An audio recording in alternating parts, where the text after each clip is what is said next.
Welcome to my channel. Today we'll be talking about the essential classroom procedures for every teacher. This is part of the classroom management series with the practical teacher.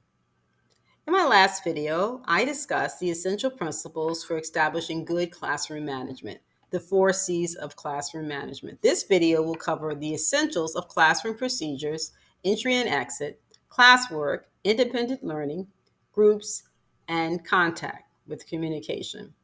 So if you missed the last video, the 4 C's of classroom management to create classrooms effectively and communicate them to your classroom, please see the link in the video description.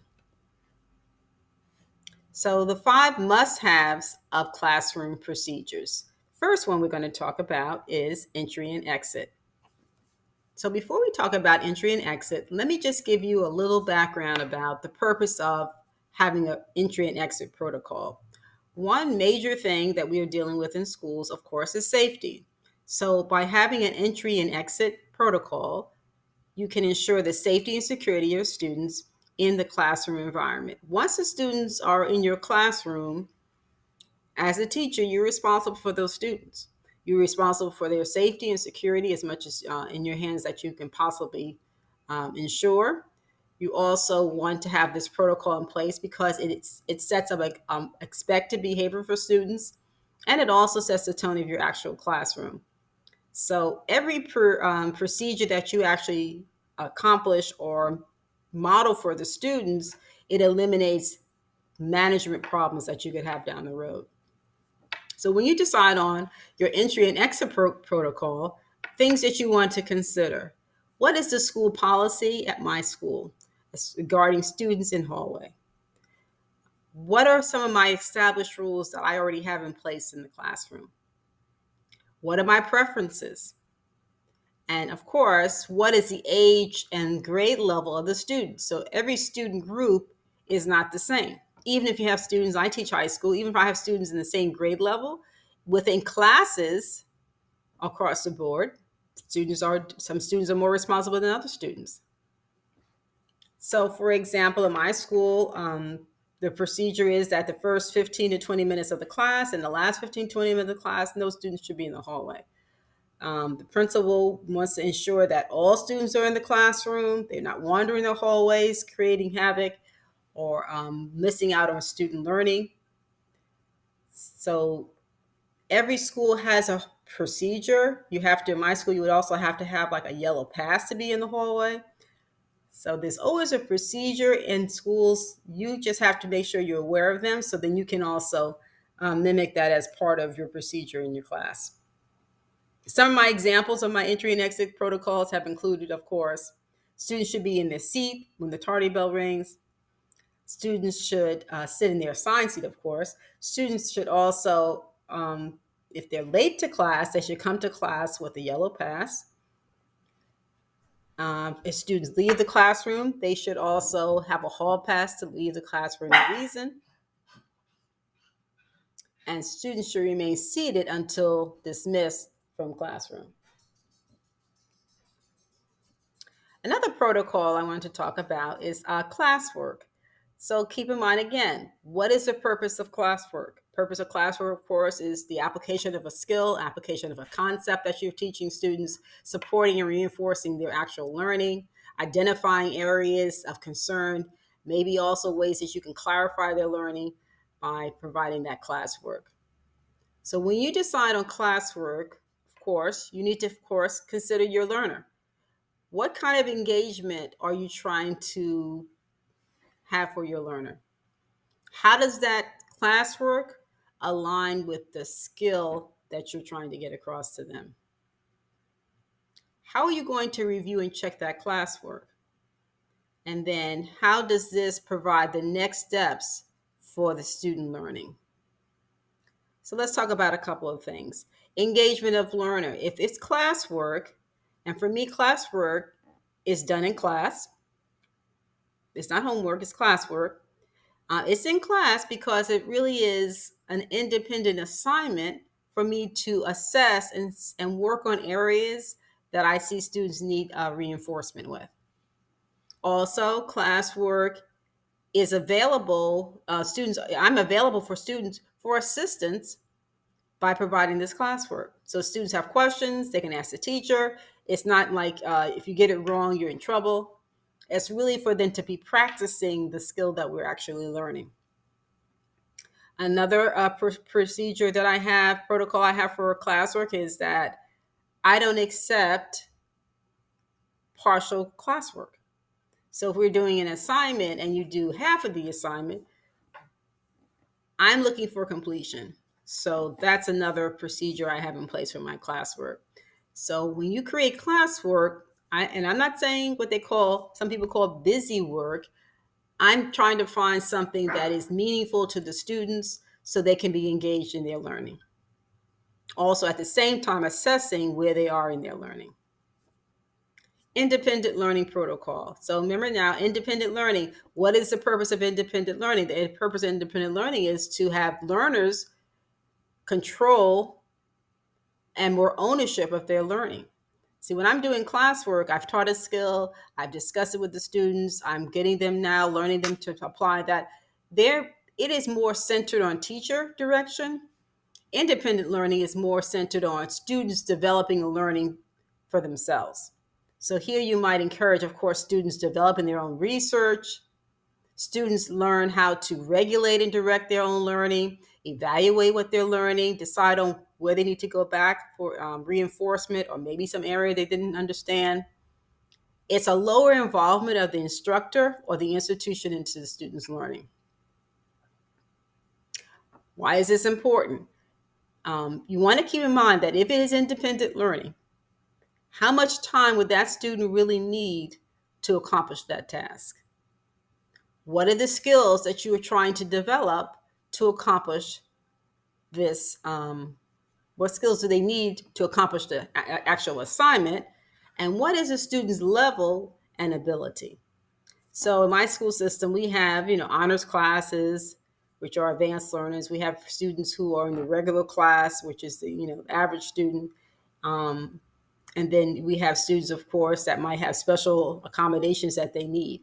So some things that I can give to the honor student, maybe in the regular class, they may not be able to do that independently. Again, I have to also, prep the students to be to the point where they can do whatever skill I'm giving them, whatever assignment is, they can do that independently. So when we do independent learning, students complete these assignments independently. They can ask for teacher help, but the teacher assistance is very minimal compared to classwork. Original work only. If we're doing a research assignment, yes, of course, you have to find research, but you're also doing your own assignment using the research. Any type of source that they're using, they have to give citations. They have to provide the source of that information. And of course, I always discuss with students how to find and what's considered reliable sources. So, the .gov, the .gov, the .edu, professional books, professional journals. So independent learning, the beauty of that is students get to learn how to do things on their own. You might also, in the process, they might also learn something else that will be helpful and beneficial in that process. Group work, another protocol. Purpose of group work: to reinforce skills, to give students opportunity to learn through discussion and explanation. Also help them to develop communication skills by working together with other students.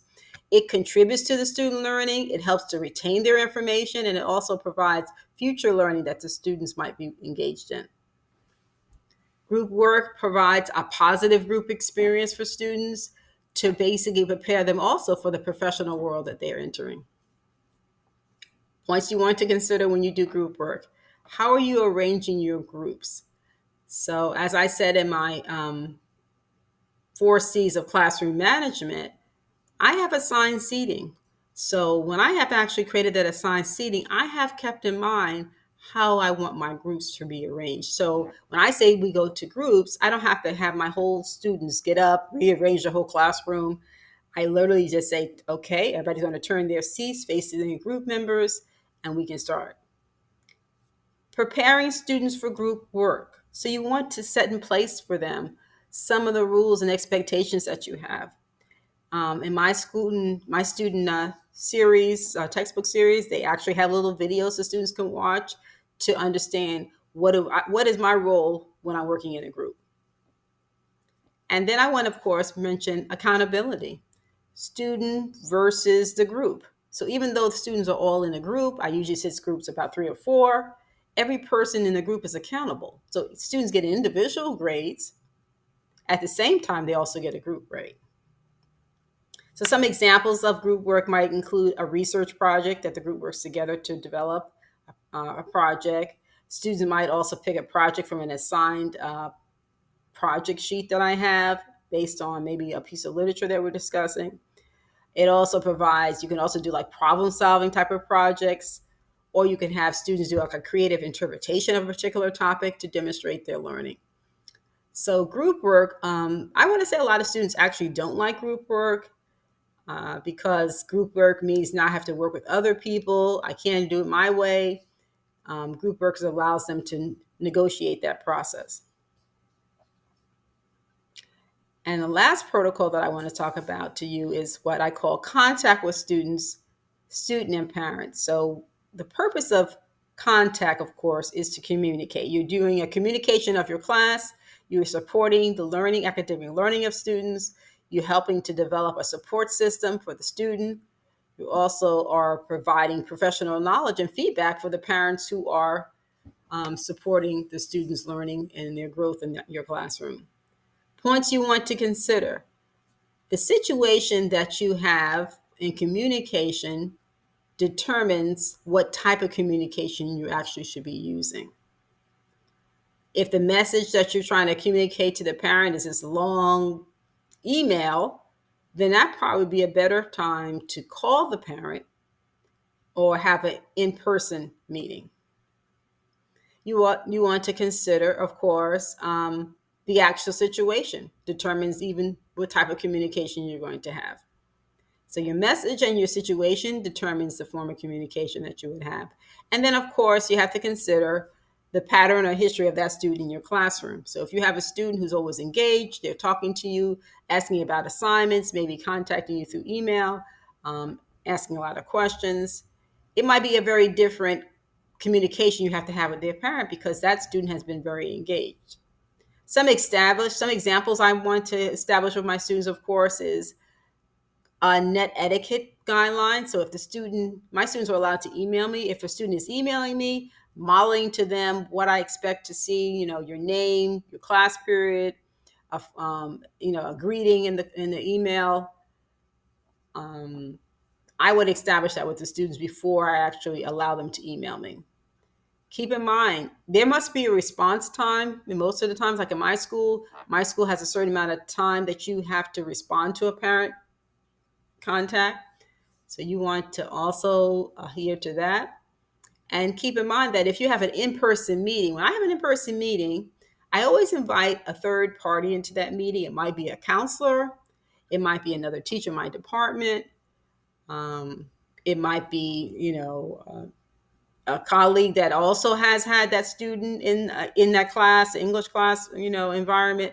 So it depends on the meeting, but most meetings I do have a third person just to ensure that a parent doesn't have that, the parent can understand it's not just my perspective. It also provides support. Maybe sometimes like when I've had the counselor in there, the counselor can support the student and identify areas that they also can assist.